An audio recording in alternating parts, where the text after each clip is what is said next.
veins, I've been driving this train. Years in this lane, there's no stopping this flame. Cause I came to the game and I changed it to play how I like, rearranged it to my own domain. Yeah, I got what it takes, made lots of mistakes, taking shots, skipping breaks, feeling lost, feeling great, popping off, singing straight, never stopped, never changed. All the squad here to play and I've got something to say, yeah. I work hard each and every day, I get lost in the words I say. I don't push pause, no I push play. I won't stop till I make a change. I withdraw on the things I make. I turn flaws into flawless traits. I build tall, never cap in space. I won't stop till I hear him say, welcome in and welcome back. Welcome back. Can you guys hear me okay? Yeah, I can hear you. All okay, good, yeah. Great. If you guys are in the chat, drop a 1 and let me know if you guys can hear me. So we know that my guest in the studio can hear me, but drop a 1 and let me know if you also can hear me. So how's the weather where you are, El Cid, and how was your holiday this past weekend? It has been in the 90s. It is 93 now, and the holiday was just a little bit louder than usual because a lot more people on the block had a lot more fireworks. But that's okay. They turned it off by 10. I got some good sleep. Oh, okay. All right. yeah, that's good. That is very good. I like those neighbors that turn things off at about 10 o'clock, because the neighbors that keep going till 11 and 12, like, don't they realize that some people have to go to work and some people can't sleep, and dogs and animals don't like all of that uproar? Okay. JR, what's going on where you are? We've had some very nice weather, very hot. Today, not so much. We had heavy rain and thunderstorms in places, but still quite warm. So all good. All right. Guys, we have some pressing things we got to cover about our show. Our last show, Never Ever Met. We did the reunion last week, but there are some things that are going on, and we just must talk about them, okay? JR, you want to get us started? Yeah. The fallout from the reunion and from what we've seen on some of the lives, man, I'm quite disappointed in Own and have to say the castmates let me down. Spent the time to review the show and looked for at least 1 or 2 successful outcomes. Mm-hmm. And turned out that everyone was pretty much there for the check or lying about something. So yeah, let's discuss, because I'm about to rant. Okay, so so I think I saw Tati. There's something about Tati and Chris getting together after the reunion. What did you hear about that? What's going on with that? Allegedly.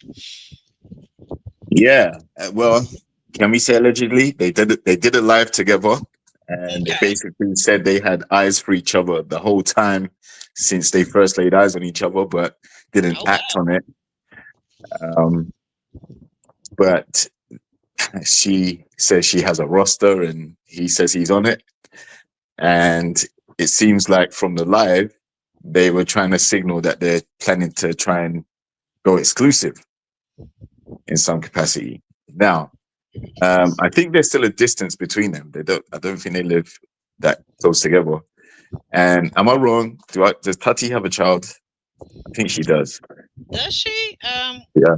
Elsie, you can just jump in real quick. Do you know if Tati has a child or not? No clue. I think she does. Okay, so, but if she does, she never mentioned it, so we're gonna leave that out. No, right. But the point I'm trying to make is, from what Chris described, he wanted to, the type of lady he was looking for, on Ready to Love and shows like that, where he'd appeared before. That doesn't fit with what he's been saying. So I'm not sure if he just wants to get with Tati for the short term, and maybe she's down for that too. Like, because there's definitely a physical attraction from what they were saying on the live. Oh wow! Okay. Yeah.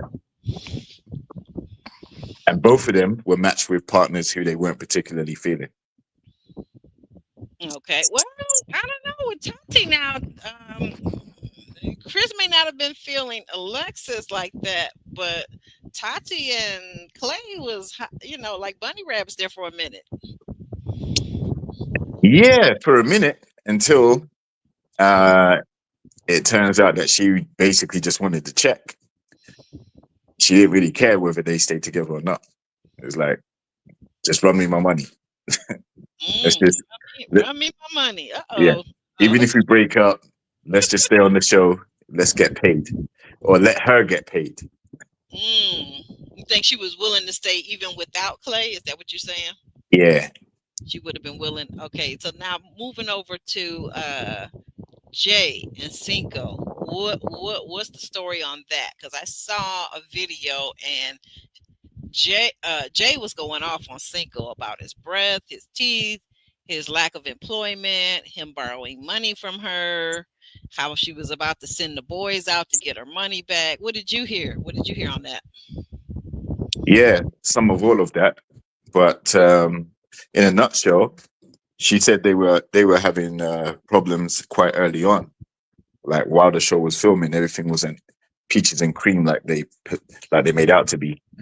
And then when it comes to his hygiene, his teeth, these are all things that she saw initially and still went to the shower with him, still went through the whole process with him, despite thinking that he's smelly and his teeth are all janky.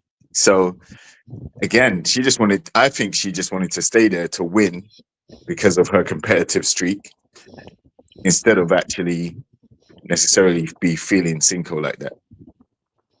And for the amount of time that they were talking, I'm sure his living situation must have come up, and the fact that he's not currently with a team or anything, so he's not getting paid right now.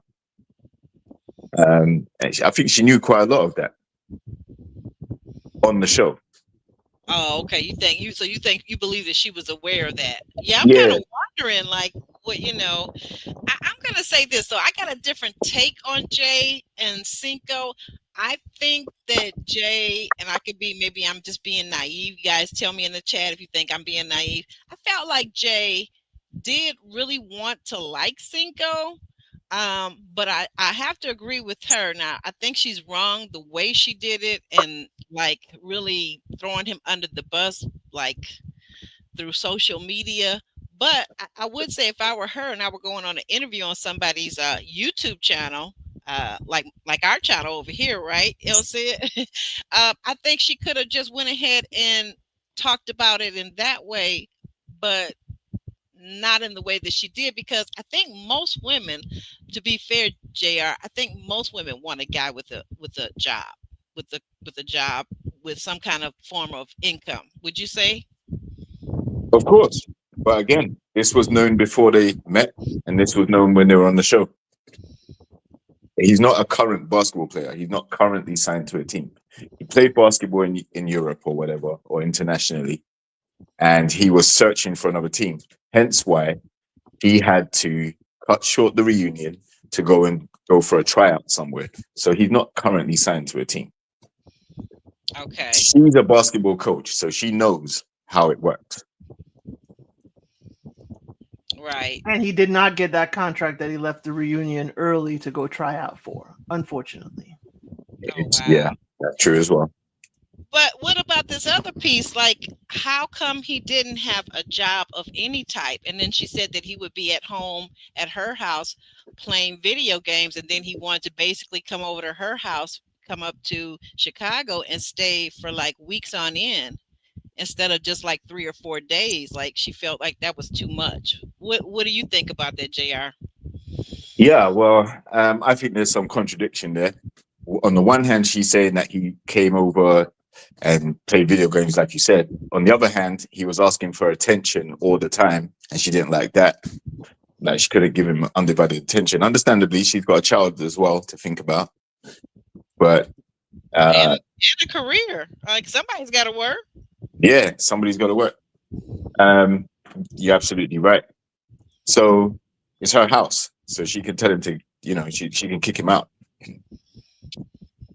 Like, he doesn't have to stay for weeks on end. That's her house. She determines how long people stay. Right. That's something they should have agreed to ahead of time. Right. I would say, like, you're going to be here, especially the first couple of times, because a lot of times you don't even know if you're going to like the person because you've been dating online, on video chat. You don't know this person. You don't even know, like, to her point, you don't even know what they smell like. Do they smell good? Do they smell bad? Do they have body odor? Bad breath, as she pointed out. But I just think that there could have been a way for her to talk about some of these things in a more dignified way. Like I said, an interview would have been good, but now we see that it looks like Tati, Kiki, and Jay are going to have their own podcast here on YouTube, right? But yeah, which I won't be tuning into. But I would say that, if his breath was bad, his teeth were janky, those were things that were there when they met physically. So it weren't a problem when you met him, and it didn't turn you off to the point where you weren't trying to go to the shower and all of those type of things. Yeah, I don't get it. Why not? It seems very spiteful. And he hasn't come out and said anything about her, I don't think. So yeah, I don't. The type of person she seems to be is quite duplicitous. She's already alienated a large section of fans with her colorist comments. Oh, I missed that. Oh, she was making colorist comments? Ooh. Yeah, leaving gorilla emojis on people's comments and things like that. But yeah, she I think that's a very malicious thing to do. If you weren't feeling the guy, why did you not say anything? She seemed to be quite outspoken. So why wait? Why go through the whole 2 weeks of being together physically? Say you're going to try and make it work after the show. Then when he flies down to see you, all of a sudden, his teeth are janky, he's got BO, he lives in a basement, he stays too long, he doesn't do nothing for my child when I leave them alone together. Yo, you should be leaving him alone with your child anyway. That's far too soon for that. Yeah, now that part, I agree with you wholeheartedly on that. Like, she's got family. She always talking about all her family she has in the She Chicago has a village. Exactly. Right. Why, she had a village. Why wasn't the kid with her village? Because you're right, that's too young and too soon, and we don't know him. Did we do a check to make sure he don't have no record with children? Yada yada yada. Yeah. So again, all these comments she was making about his physical appearance and his smell and everything. Why are you leaving a guy like that alone with your child anyway? Why are you even having a guy like that on your clean sheets is what I wanted to know. Exactly. Why you got him in the house? After the first time and you realize that's the case, then you let him down. You let him go. You don't have him keep coming back, staying weeks and weeks on end.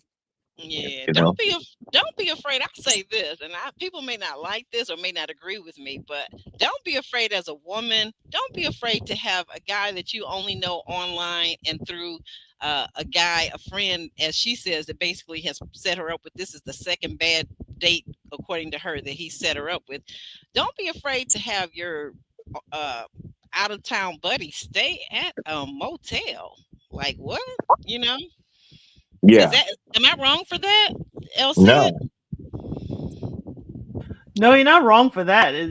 For me, the reason why I ain't chiming in too much is because the folks have disappointed me in that, I haven't heard a single person apart from Brandon, but a lot of them were saying they there for a check. Brandon and Ty. And Brittany, but a lot of them were like, we just there for a check. And I was like, this is not why I tuned into the show. No. I wanted somebody to find some semblance of love. And even if you didn't find love there, I would expect you not to try and air out the person that you profess to like, not to do it on the internet and then just trash them. I mean, that this tells me right there after the show how you would probably speak about your exes, and I would keep a huge distance from you. Exactly. Yeah, that's too much. Oh well, you know what? I guess we'll have to see what happens season 3. We'll have to see. Hopefully, it goes a little bit better.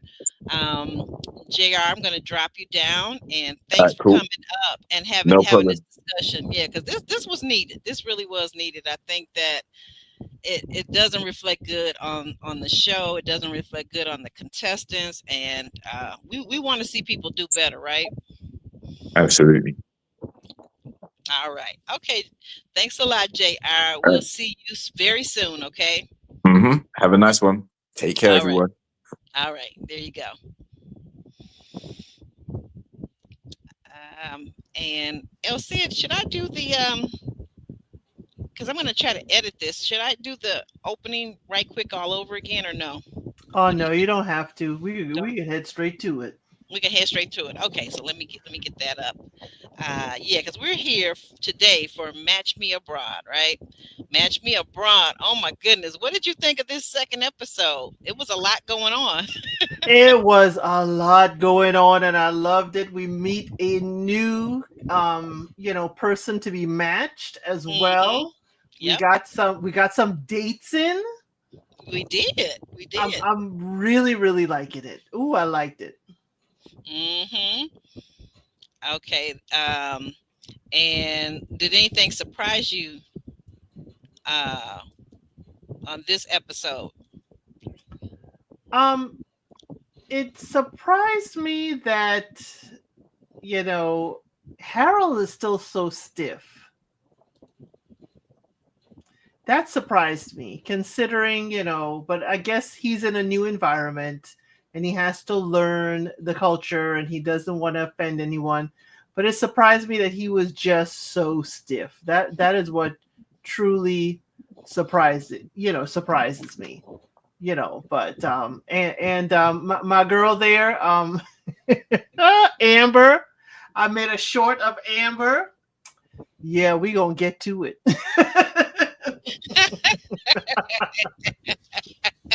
Amber Okay. gave me a short this week that I loved, but we gonna get to Oh, it. okay. Yeah, Amber is very vivacious and vibrant, and like she says herself, boisterous. And yeah, maybe the men in Ireland are a little bit more laid back, but I'm not mad at her. I'm not mad at her at all.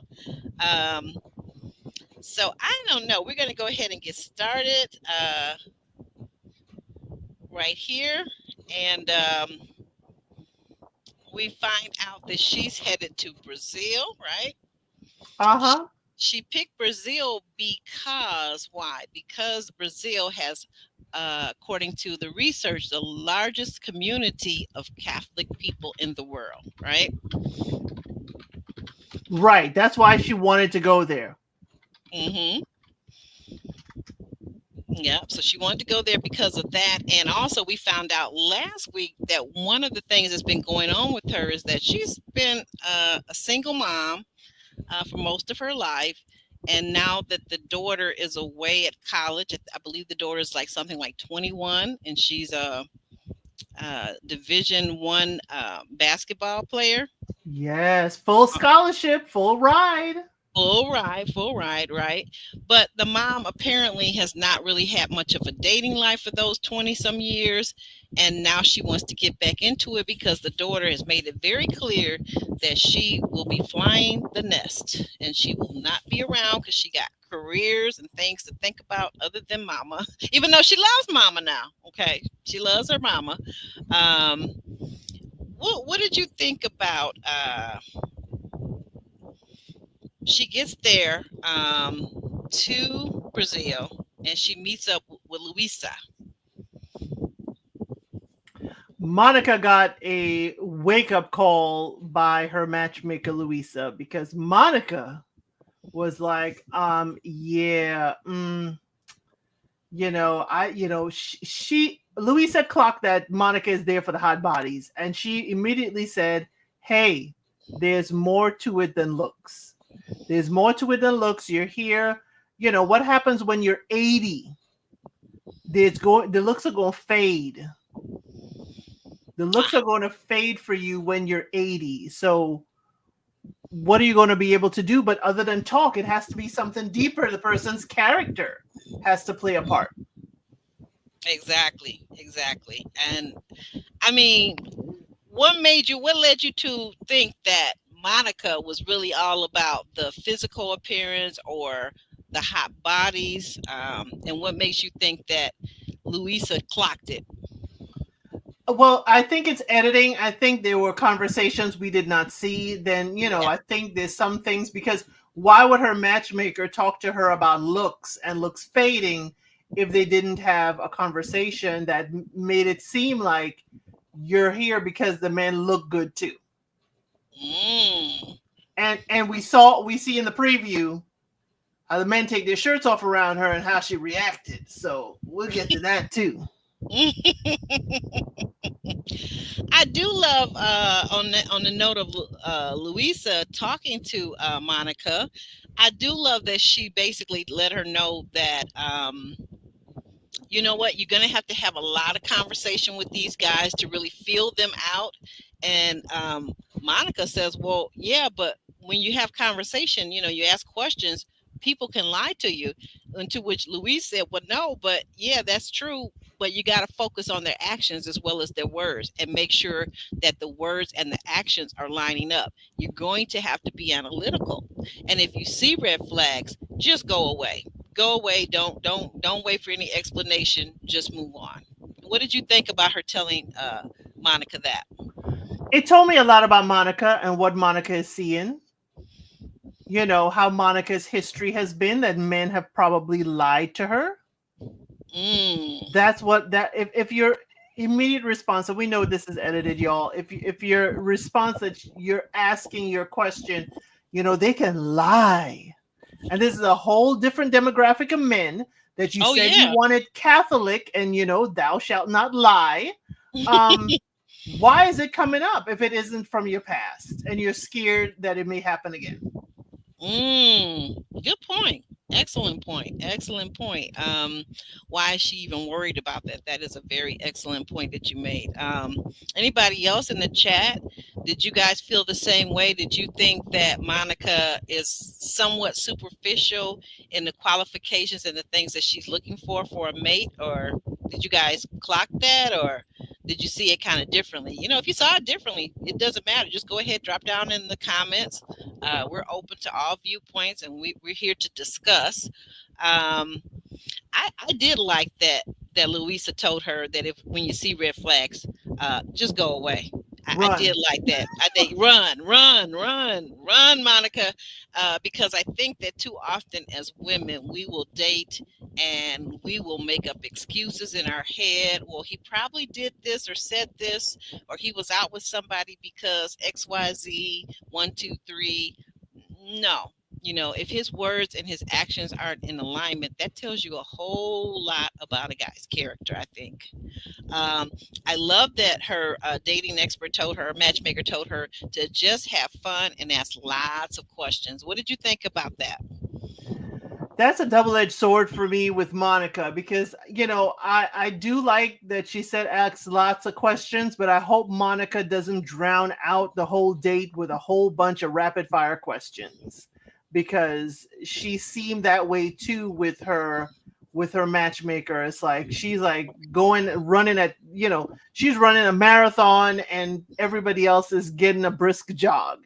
I hope she can taper it back and not like scare the man away. But I loved her look. I loved, she was ready for Brazil, but California has a similar, weather.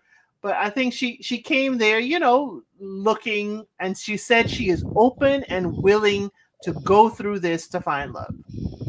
Right. That's what she's saying. She's ready to go through it, and she's gonna be open and vulnerable. And I think that does help to be open and vulnerable. Sorry. We're gonna see if her actions match up. We will see if those actions actually do match up. If Monica's actions, her actions match up with her words, are in alignment, right? Mm-hmm. And so the next dater we have is Harold. So let me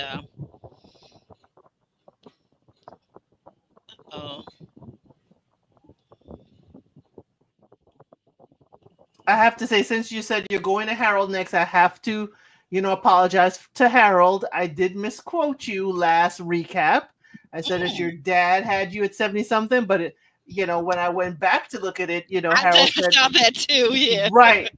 His grandfather had his dad at 71. Right. So Yeah, I was but like, okay, still, Harold. but still, I'm like, okay, that's all very scary. Right? That's all a little bit scary for me. I'm like, who is having kids? Oh, besides Robert De Niro, who's 80 still having children, but who else is having these kids at 71? And what I want to know is how old was his wife? Like, if he was 71, I don't think she was 71 having the baby. No. She wasn't. Definitely was not. If she's 40, I would just about, oh, no, definitely not. I don't even think she was 40. She may have been 30 something, but I don't even think she was 40. So okay, I found out his granddaddy though. But Yeah. that is his litmus test. He said he don't want to be like granddaddy and waiting forever to find his wife. So you know what that makes me think too. Now Harold may be onto something. The men in his family may be slow burners. And Harold said he ain't gonna be 61 now having his kids. Okay.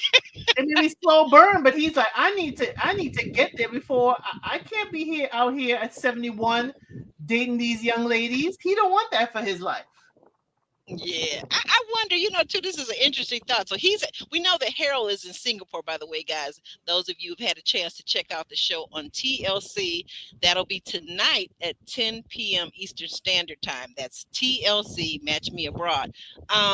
We know that Harold went to Singapore, and I wonder in Singapore, I was thinking about this. Do the women in Singapore, are they going to be more excited about dating an American? And if they hit it off, because Harold said he's ready to move to Singapore. What did you think about that when he said he's ready to move to Singapore? I think that Harold understands, quite honestly, exactly what he may have to do. If he wants a lady of international location, he may have to be, hey, he may have to definitely move there, because it may be easier for him as an American to move to Singapore than it would be for him to be on 90 Day Fiance. Ooh, ow. to bring her to the United States. So Harold's onto something, and he has no house. He resides, because he travels for work a lot. He resides with his mom. And then on the other side of the US, he resides with his grandmother part of the time while he travels and works. And it's like, okay, he knows definitely I don't have a house that, I am tied to. I don't have any property I'm tied to. I'm coming as I am. And thank you. I said what I said for all of your support. Thank you so much. That's what I was just typing. Yeah, so he may be onto something, because, and I'm thinking, we got a few more of these daters, and I'm thinking that, like, for example, we'll get to her in a minute, but is Amber gonna need to move to Ireland, to Dublin with her mate? Because I think some of these countries that they picked are countries where the people are not necessarily in a rush to get to America and get a green card. Right. They're not in a rush. I don't know if Amber does wish to move, but that's not a requirement. We see the first season, the couple that has worked, Stanisha. Mm-hmm. Did I say her name correctly? Yes, Stanika. Yep. Stanika and her gentleman. He's in Tunisia or North Africa, and they have not moved to each other's country, but they have definitely visited, many a time. So I don't think there's need to move, but Harold wants a wife and a family and to raise his children. So definitely, Harold's like, I am all in. And that too, I have to say, that too, I have a son who is autistic as well. And that is, when they have an idea and they have made a decision, if he is all in, he is sticking by that decision. So if he says he's all in, he is definitely all in. He will tell grandma, mail me my clothes. I am living here. I have found my wife. Yes. And so to get Harold ready, because we know and the matchmaker specifically knows too that Harold has had some struggles, and some of that may be with his autism, and some of that may be that Harold is a particular type of quirky guy. He loves anime. He's an artist. Um, you know, he's a different kind of guy. Okay, and so they decide to set up a mock date with a lady who would represent the women of Singapore, because his matchmaker, Dolly, is saying that the women of Singapore really like a manly man who takes charge and takes initiative in the dating life and the conversational life. What did you think about that?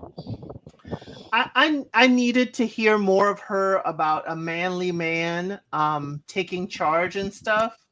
I needed more because Harold definitely has been around his mother and grandmother and more matronly style woman. I don't know if he can pivot without, the deference to a woman. And while we see it, or at least I see it as very respect and very mindful of, the woman and her feelings and what her thoughts are, they may not see it in Singapore as that. They may see it as him not being assertive enough. So that is where I'm kind of like, ugh, for Harold. Or Singaporean women might even take it as maybe that he's just not interested in them. He's not into them. Right. I do understand the confidence, but he is very, very nervous. And I think for someone, I'm just making an assumption here, y'all, based on what we see. Someone like Harold, I think he needs to move around, the city and the culture and get a little more comfortable, going out to eat, walking around, before he can relax fully, and be himself. Yeah, I think he's trying to. It's kind of like you mentioned about last week that sometimes people with autism struggle to remember all of the social cues that a lot of us maybe can begin to take for granted as we get older, right? When we Right. start to date, like remembering. I noticed that on this episode that Harold, he's something you had mentioned last week, and I hadn't really paid attention to it, is that he smiles so much. He's always grinning, and it becomes after a while like kind of like, why are you grinning so much in a way? You know what I mean? It's that moment when he says, "Don't forget to smile," probably in his head, "Don't forget to smile." Hmm. It's like he doesn't want to seem, a resting bee face, or Yes. just he's not interested, or he isn't calming the person down. So that's Hmm. where he would be like, "Oh my gosh, I'm not smiling. Let me smile." That's what I see when he does that. Oh, okay. I do. I think he's definitely trying very hard. Just some things aren't. Um, it's like they're not second nature to him as they would be with Right. maybe someone else that dates rather frequently. Which I'm wondering. That brings me to. I wonder. How much dating did he do after Michaela? How much dating did he actually do? Like when he got back to the States? I don't know, and he may have not dated because he thought Michaela was his girl until they broke up. Yeah. He may not have dated, because Harold does seem to be he's going to, stick by his person. So yeah, Harold, you know what I think Harold also needs? I like this first date. Let me put it that way. I like Hmm. this first date. I like the gentle young lady that he was put on a date with. She had positive, things to say. Yes, you did feedback. Yep. Right. She was a gentle soul in order to get him kind of through the hump and everything. My thing with the matchmaker too, she was very, may I interrupt? May I give you my feedback? And she was also gentle in how she told Harold to loosen up, sit back, relax. The girl enjoyed the date. She liked the flower that he drew and gave her, but it was too early to give her that. So maybe at Yes. the end of the date. So they edited him really well to tell him what to do for a date. But I don't know why. Why didn't a matchmaker also, maybe in the future she would match Harold with someone else on the spectrum? Mm, Oh, now that is very interesting. There's a whole dating show. Is that over on Netflix about On the Spectrum? Yes, I yes. love that Love on show. the Spectrum. I I love it too. love I love that. I love that show.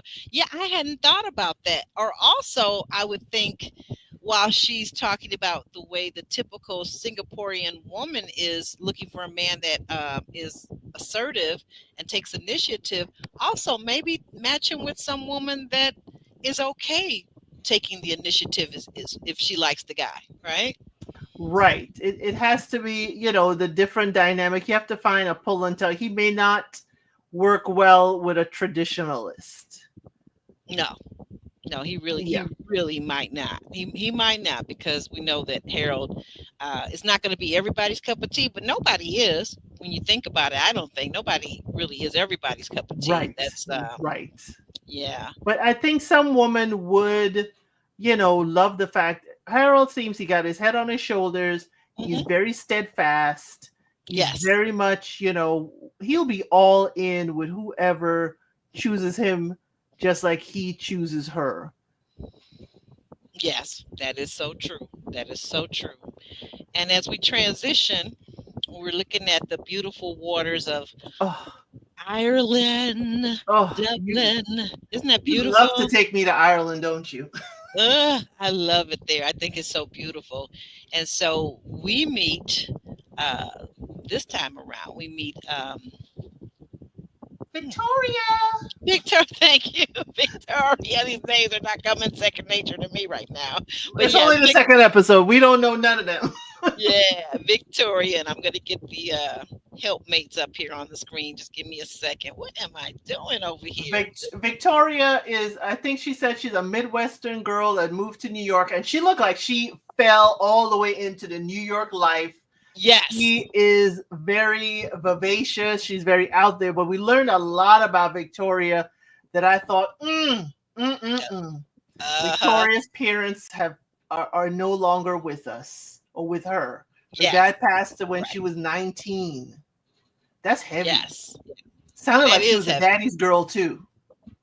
Yes, yes, it did. It did sound like exactly like that. And then also we learned that even before he passed away at 19, that there was something going on with her mother. They don't really say what, so I don't know if there was Right. whatever issue there was. She wasn't with her mother. She was being raised by her paternal grandmother, and the father, at some point in time had been incarcerated while she was a child. So she had to make a lot of transitions and transformations, as her girlfriend pointed out.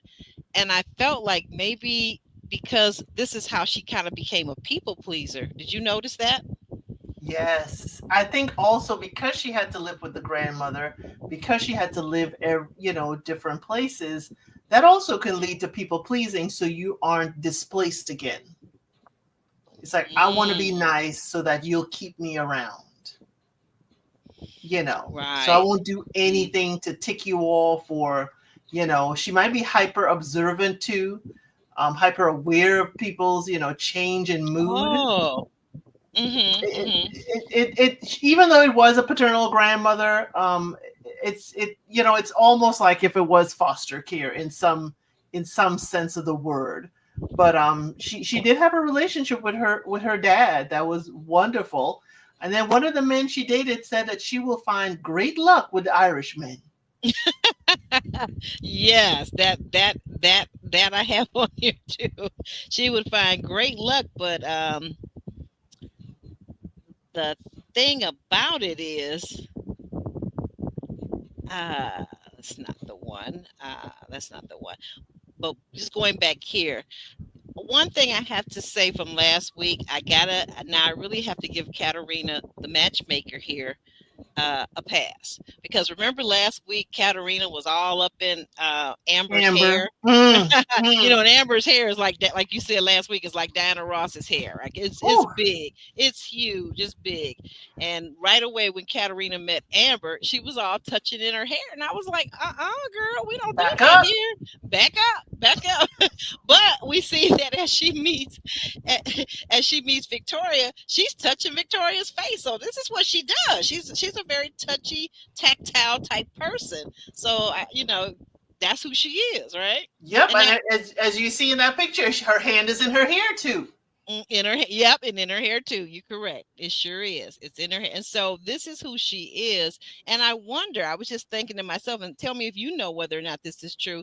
Is that like a European thing that primarily that they do?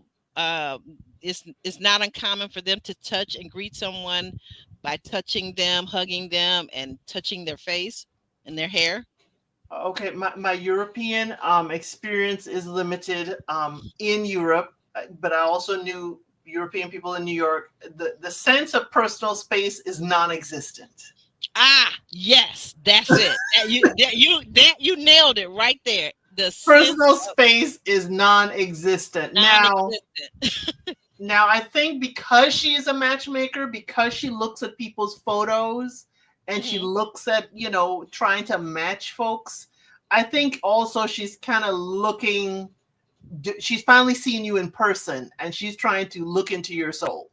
That's what I see with Carolina. In this, it's like, okay, let me take a look at you. It's kind of like, a model walking into, a casting. Let me take a look at you. Let me see your actual Ah, face. I've seen your right, photos. We've done the Zoom calls. Let's have a right, look right. at you. But I would That like to makes see if she sense. does that to the men. Ooh, good point. Good point. Maybe with the different gender, maybe it's a different way. But I love what you said about there's just no actual personal space. One of the things that Katerina was a little disappointed by her client, Victoria, is that she noticed that on the way when she was picking her up from the airport, that Victoria didn't seem to have much flair in the way that she dressed, and it appeared like she didn't want to be noticed by anybody. It was just kind of like very dowdy, like frumpy type of dress. Um, did you agree with Katerina? Karina, get out of my face. I just flew all the way from New York City. This is an 8-hour flight. There is no way I'm dressing more than her. She had a matching tracksuit. You lucky you had that. Because I'm telling you, some of us dress comfortable. Yes, yes, Some we of us do. dress comfortable. It was clean. It's a matching tracksuit. She had some clean sneakers, a clean white t-shirt. The neck ain't stretched out. Mm-mm. She was clean. But I understand, what was said. But Yes. again, 8-hour flight. Unless what Catalina made me think of. Mhm. Remember back in the day with 90 Day Fiance and all that. Also with Darcy. Remember when Yeah. there was one bride that spent hours in the bathroom in the airport getting ready before she came out from customs? No, I don't remember that one. And I watched 90 Day Fiance, but no, I don't remember that. There Was was that one. There was was one woman. She took at least an hour in the bathroom, and the person waiting for her was like, "Did she get left? Was she detained?" that's crazy. And I we can saw see. the I can see suitcase fine. all laid out. I have to Mhm. find that and send it to you. And Yeah. Carolina, we some of us ain't doing all that. I can see 5 or 10 minutes, and I do understand to your point about being comfortable, especially for an 8-hour flight. That's basically like a whole day at work, right? But I guess to Katerina's point though too, you're coming over here to Europe, and you're going to be dealing with these Irishmen, these European men, and you're in the airport. Who knows if she could have met the one in the airport without That's Katerina's help, right? That's what So she's saying. On the plane, in the airport, it looked like she garnered some you know, somebody called out to her because when we see them walking to the car like they are there, mhm. it's like Victoria's looking back saying something to someone behind them. So she will gather attention, like her ex said, because she has additional flotation devices. The Irishmen will be flocking to her. Now this is. Thank you for bringing it back up again. So now, to that point, we see in a confessional that Victoria, the producer, was talking to her and asked her because she apparently had dated this Irishman, and they were still in touch and they were still friends, even though they're just friends, platonic. But she said that he thought that she should go to Ireland to find her mate. And so the producer asked her, well, basically, but why does he feel like you would have success in Ireland? And did you notice how long of a gap there was before she was even able to speak and mention those flotation devices, as you so nicely put it? Yeah, I saw. She was like, I don't want to say it. I don't want. And then she finally said it because she got big. She got the additional because Irish women do not have the additional, cleavage that she has. So I don't know if that's a good or bad thing. One of the things, and I will say, and I say this with all sincerity, and I'm not trying to bash you, Victoria, at all. Please understand where I'm coming from. I don't know what you were before. You did not go extreme, which is very tasteful how you did it. I wouldn't have known if you didn't say it. Right, I wouldn't have either. I was looking around saying, where are they? Where are these flotation devices? I don't really notice them. Exactly. She got them to size. But here's my thing. The money she spent on them, I would have instead spent it on dentistry.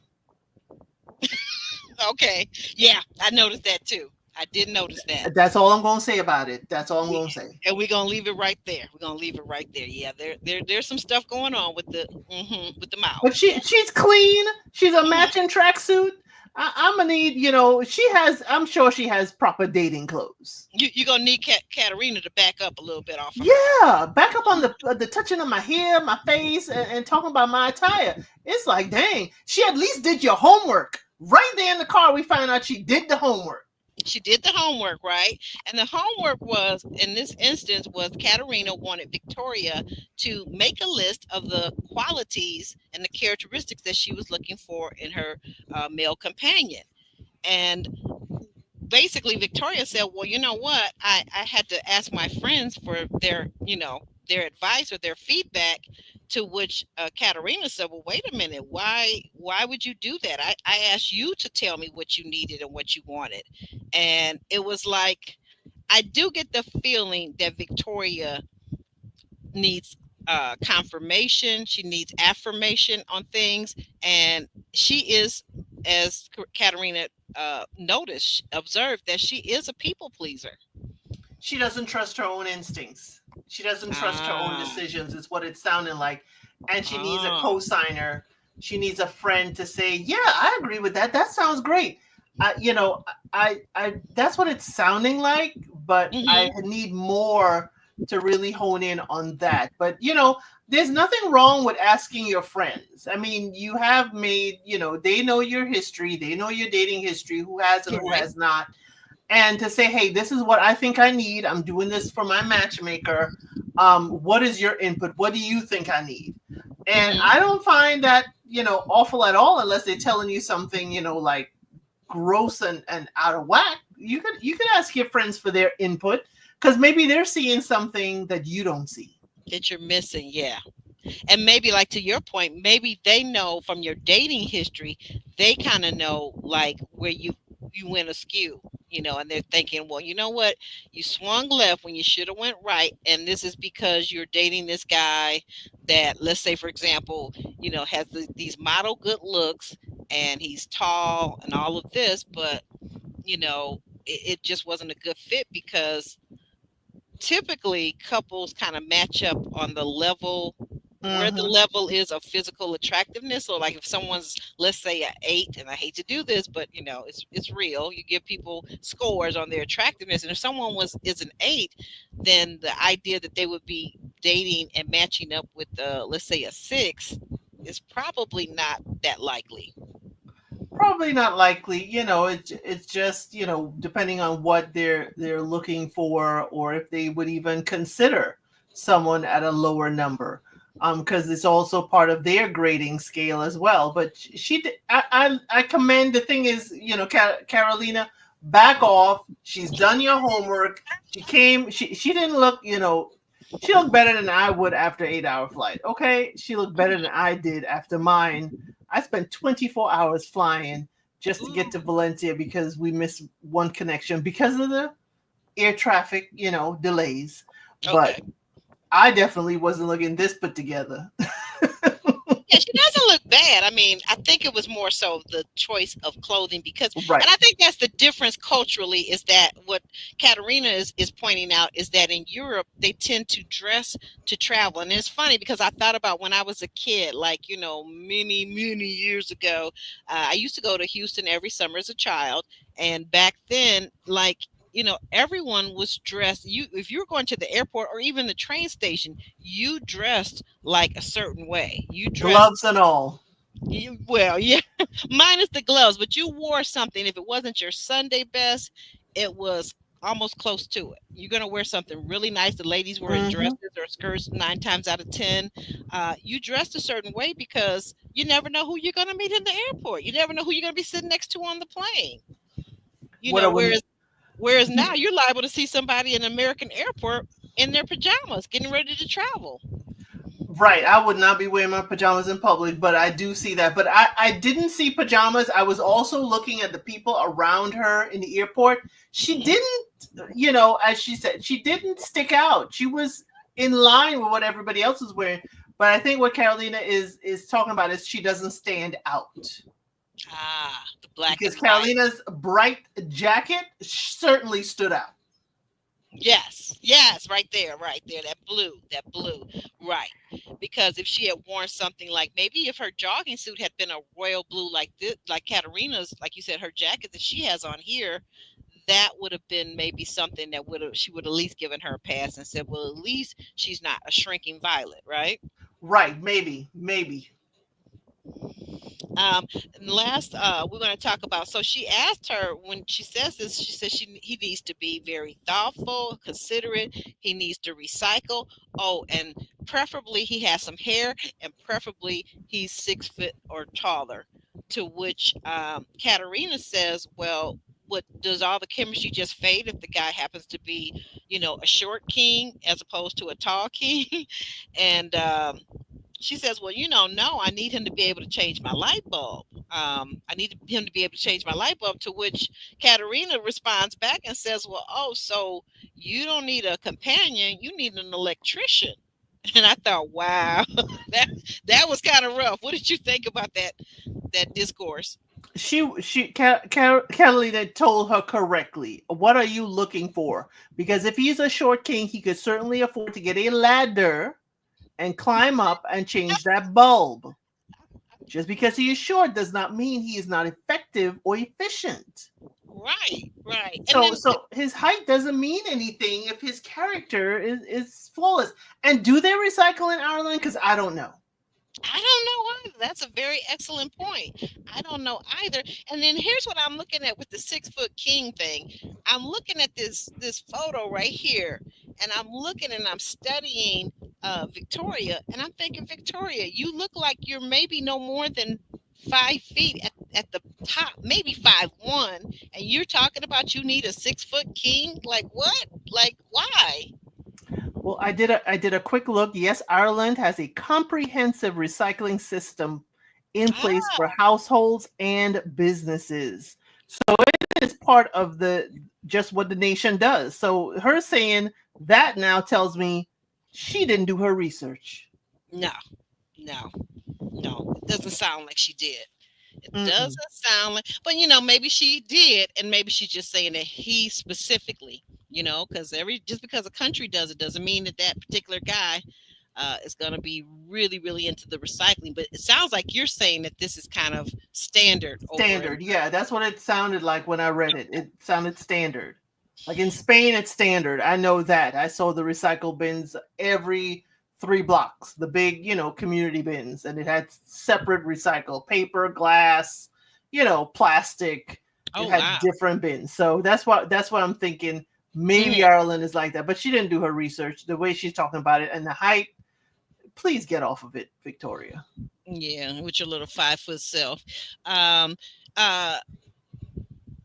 Do you believe, like Victoria, that it wasn't fair for Katerina to be on her so harshly?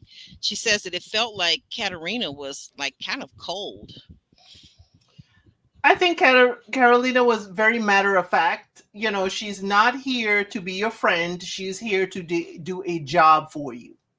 So while it may seem harsh to some, I can understand, and I give her grace only because she handled Harold with grace. Maybe she thought the New Yorker, she could be a little bit tougher. Yeah. Yeah, I was gonna say, because I would have thought, and maybe I'm sure she's done some background, and they've talked about it, that this woman is not initially from New York. Because my take on New Yorkers is that most of them have thick skins, so maybe that wasn't taken in consideration, that Victoria is not a native New Yorker. Probably, but she's lived there years long enough to, have some of the native qualities, I think. But maybe not that tough skin. That's taken a while. Yeah, because Katerina feels like this young woman doesn't think for herself. She just kind of allows her friends to pick and choose. So she's not sure really who Victoria really is.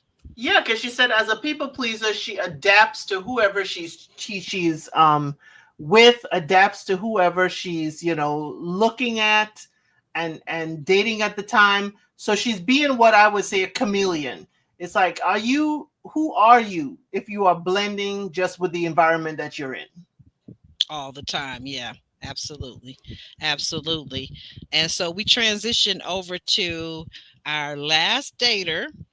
Amber, our girl Amber hanging in there. She hanging tough, man. She went on her first date. She said she likes a guy that takes initiative, and so she was driven down this narrow, winding road in beautiful countryside. It was of Ireland, right outside of Dublin, and she meets up with her date. Uh, Keevan is there, and he's looking good, and they're telling each other how nice they both look. Did you think that? How did you like that greeting that they gave each other? He said that she looked beautiful, and she told him that he looked handsome. That was a nice, simple greeting for a first date. I think Amber kind of dialed it back. She isn't completely in love. Amber, though, sweetie, I love the tracksuit, but the shoes, no. Yes, Amber had on what, like some looked like 3, maybe 4 inch heels, 3.5, 4 inch heels. Strappy heels. Strappy heels, yes, strappy. And in the rolling hills of Ireland. In the rolling hills of Ireland, even though she said she didn't know what the date was going to be, but that her Katerina had told her simply to dress warm. So if she told you to dress warm, why would you wear those strappy sandals that are meant for like the summertime and warmth? Right. It's like your toes need to be warm too.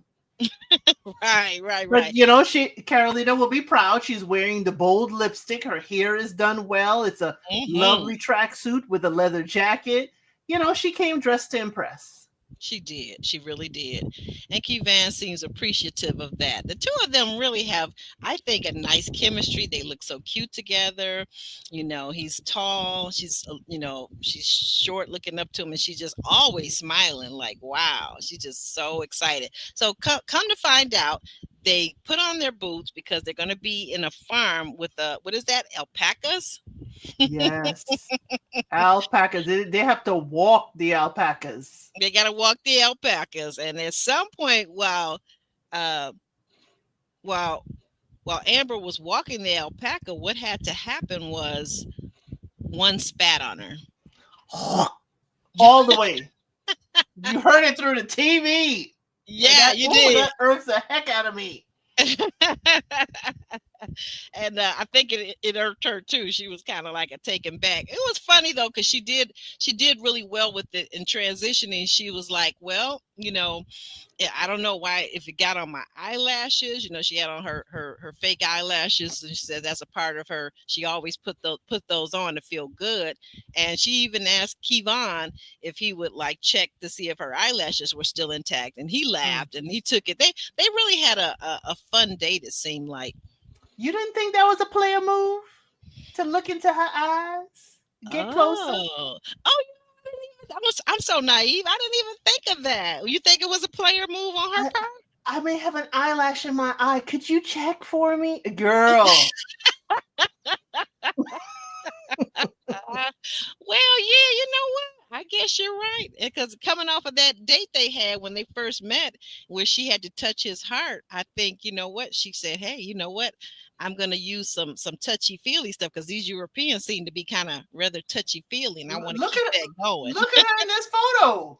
Yeah, she's holding on too. No, she's touching his skin. She ain't touching his shoulder with the jacket. She touching his neck under his ear, by his jaw.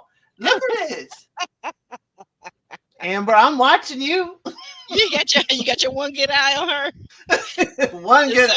So after they finished walking the alpacas and poor little Amber got spat on, but she got cleaned up.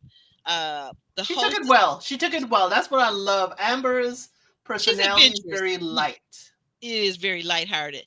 But so the host gave them both a little glass of bubbly as they sat down to just kind of talk and, you know, feel each other out some more, because Kevon, he says that, you know, it's about time. He's ready to settle down. And if he finds the right one, that is exactly what he is going to do. He's going to settle down with the right one. And as they're talking about their pet animals, and she's playing it once again, like you said, I caught this one where she's playing in his hair, and she says, "Oh, I love that gray hair right there." And you know, he's telling her that the men in his family are prematurely gray, and she's like, "That's okay because I like it. It looks, you know, that salt and pepper looks good on you." It's dashing. It's dashing. It's very dashing. But and she's asking him about his dog Poppy, and she's like, well, who's watching Poppy right now, your dog? And he says, well, oh, there's plenty of people to watch Poppy because I live at home with my family, my mom and dad, my sister, and my grandparents. What did you think of that when he dropped that bomb? I closed my eyes. And my heart sunk. I said, Amber is going to throw him in the trash. Mm-hmm. Amber is, and the very next scene she does. But again, I was like, but culturally, maybe, you know, I don't know Irish culture, but maybe, you know, you live in the home. Maybe it could be like a full family brownstone kind of thing where everybody kind of have their apartment. Because she said, oh, so you get a full meal all the time. He said, I could if I wanted. So I think there may be some separation a little bit, but living at home, she's worried about him being a mama's boy. But culturally, maybe he lives at home until it's time to move out and build a home with his family. Right. Unless culturally you bring your wife to the house with your family. Ooh, now that would be interesting. That would be very interesting. Because if they own a farm, he ain't leaving. Oh yeah, that's what I would. And you know what? That brings me to this thing. So I was sitting there wondering. Now the countryside of Ireland, of Dublin, was beautiful. They were in the garden of Dublin, and it was beautiful. The rolling hills, the green grass, the trees, everything was beautiful. But I was thinking to myself, and she said so too. She said, "Oh, this is so beautiful. This is cute." And I thought to myself, now once the novelty of that wears off, what else is there though? Like if she's accustomed to city life in Texas, I believe she's like right outside of Dallas or Dallas Fort Worth area. If she's accustomed to the fast-paced life of city life, how does that match up with the farm life and the slower pace of this guy's lifestyle? Right, because we don't know about his lifestyle. We don't know too much about him. We don't know what he does for a living. You know, we don't know who they're being matched with. And that's the only thing with this show that I would love. Like, we know a little bit of breakdown. I would love a little Terminator breakdown of the side, like Kevin, you know, 38, you know, marketing exec, you know, something to tell us about who she's being matched with. But we don't know who he is from the dating other than he lives with his parents. And that was my short, y'all, this week. That was my short here on Instagram and on TikTok. Amber's reaction was everything. Yeah, it was. And do you think that he caught it? Because I felt like as soon as he said it, and as soon as she didn't, you know, she didn't say anything bad or anything, but you could tell the mood shifted. What did you feel? He did catch it. I felt he kind of retreated a little bit. There's go slow and there's retreat. and I felt like he Mm. knew he was going to be judged for it. Uh-huh. But he didn't rush to say, "Oh, but we live on a family farm. Oh, we live on family community property. That's how we live." But he didn't say, "But I live at home until it's time for me to settle with a wife, and then we will choose where we live." He didn't say that.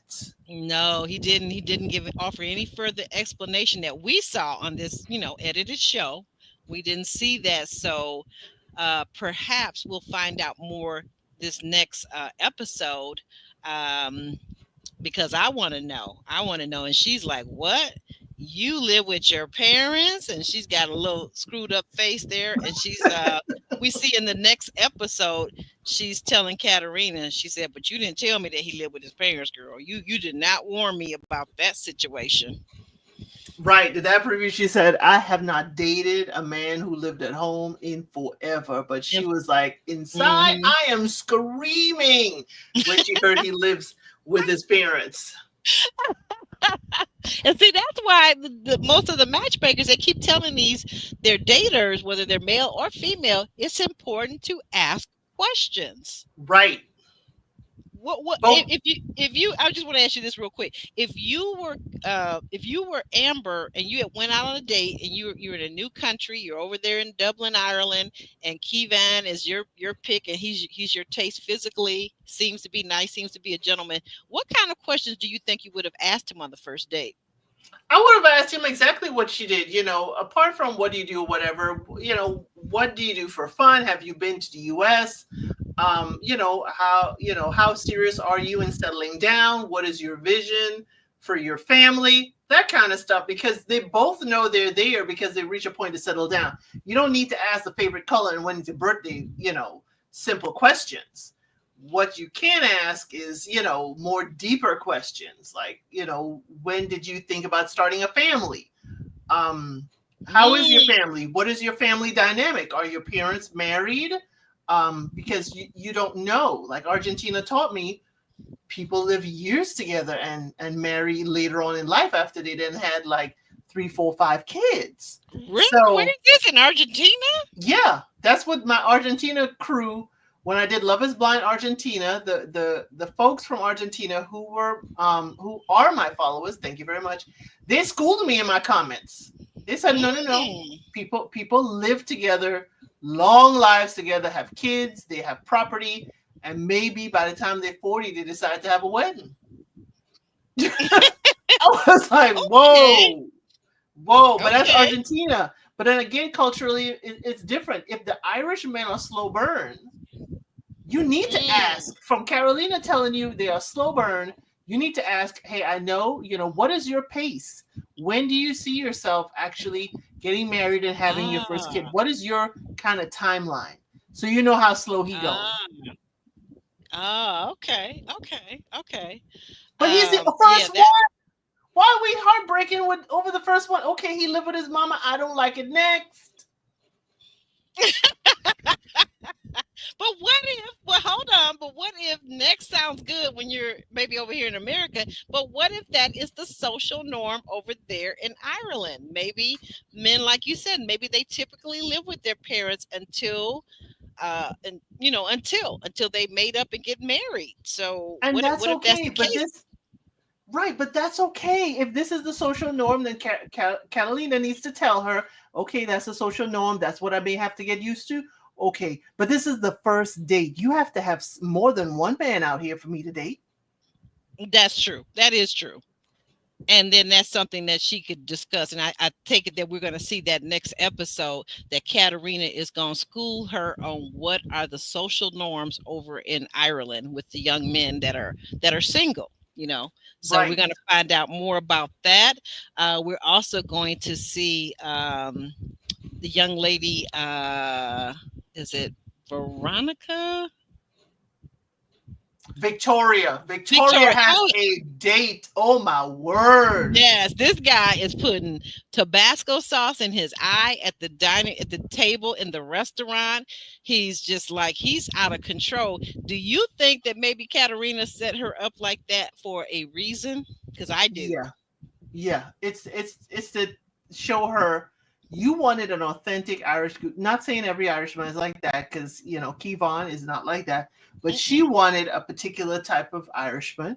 So Ah, here it is: loud, sassy, brash. He was not a ginger, no, he but wasn't. again, she's a New Yorker. You should be able to handle this. He's bold. He's braggadocious. You should be able Mm-hmm. to handle him. He putting his face in the hose before he hose down the oysters. Now that I like. You just pluck the oysters out, and I get to wash it, and it goes straight to the table. I know it's fresh. Yeah, now that's gotta taste good, but I don't know that she seemed that impressed that she would have to actually wash it though, because some city folks don't want to get their hands dirty and don't want to She get their looked like hands one of them. smelly. Yeah, she does. She definitely does. And we're gonna find out. We're gonna see, as you mentioned, we're gonna see Monica having her date in Brazil with her Whew. good-looking, hot man. But he surprisingly brings along some extra guys, and they're all peeling off their shirts so they can play. What was that? It wasn't pickleball, but it was something. It was volleyball without using your hands, and I couldn't pick up exactly, and I didn't have my closed captions at the time. You can use your. It's basically volley football kind of thing. So you can use your head and you can use your feet, but you Okay. cannot use your hands in this volleyball. And apparently the men can't wear their shirts either. So she was getting an eye full. I think all that eye candy had her confused as to which one was actually supposed to be her date. Right? She's like, wait a minute, do we do thruples out here? Is this? Silly. I was supposed to date one, but y'all brought two more. And the interesting thing about that is Louisa matched her up. The guy that she initially wants her to meet, Bruno, who she was all excited about, Louisa says, "No, I want you to meet somebody else first, so that way you'll have someone to compare Bruno to." Did you think that was an interesting idea? That was an excellent idea because she got her all flustered for Bruno. She came off the plane thinking Bruno, Bruno, Bruno. And then, Hmm. oh, skirt, U turn, Uno reverse. No, you're not going to date Uno first. I'm going to save him for last. You're going to date somebody else on your way to Bruno. Hmm. Oh, Hmm. that was fabulous. That was awesome. I was so happy when her matchmaker did that. Yeah, that's a nice twist, guys. So these are all things. So if you have access to TLC, be sure you watch it tonight. It'll be on at that's 10 p.m. Eastern Standard Time here in America. So the US. So check it out, guys, so that you'll be ready for our next recap. Anything else you want to add before we go? Tell the people where they can find you and what's going on your channel. Okay, you can find me on LCID932 on YouTube. It is definitely a good time over there. I am covering most of the dating shows. I just did meet the designers for Project Runway, so we'll be doing those recaps. That is now my top video. I have over 500 folks have viewed that, and we had a good time.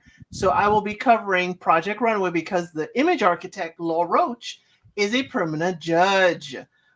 Next, I also do unsolicited advice, where we give advice to those who maybe on Reddit or other parts of social media. They ask for advice, and it gets from mild to spicy over there. And I have unscripted on Fridays at 5:05 Eastern Standard Time, where we talk about whatever the chat wants to talk about. And that gets hot and spicy too. Oh yeah, yes But it for right does. now, oh, and I've I been also over do there. Alone, the survival show on the History Channel, because I am not a survivalist. I certainly like that competition. So yes, definitely, we're doing a lot of things on LCID 932. Make sure you head over there. Make sure you are subscribed to the channel. Leave a comment below. Make sure you like the lives. And this is the show that Aubrey and I are going to do after we just wrapped up Somebody's Son. Yes, that was so interesting. That was very interesting. Hey, Jay Wiley, good to see you out there. Thank you, my friend. And thank you so much. But what do you think? Anything else you want to share with us before we go? We got two more people we haven't seen yet on Oh, this show. yeah, that's right. I was going to say, because we're up to four now. I think we've covered four, even in this episode. We covered Monica, Amber, Victoria, and Harold, right?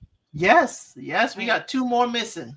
Yeah, there's a Tony guy, and someone else. I don't know what the other person's name is, but Sarah or something like that. Let's see up here. You got those for me. Yep, Sarah and Tony. Oh, yeah. We're gonna see. Tony is a firecracker. So y'all, please stay tuned with us. Make sure your notification bells are on so you know when we go live, when we talk about Match Me Abroad. Yes. All right, guys. We'll see you later. We're getting ready to shake and shimmy on out of here. Bye, y'all. Bye.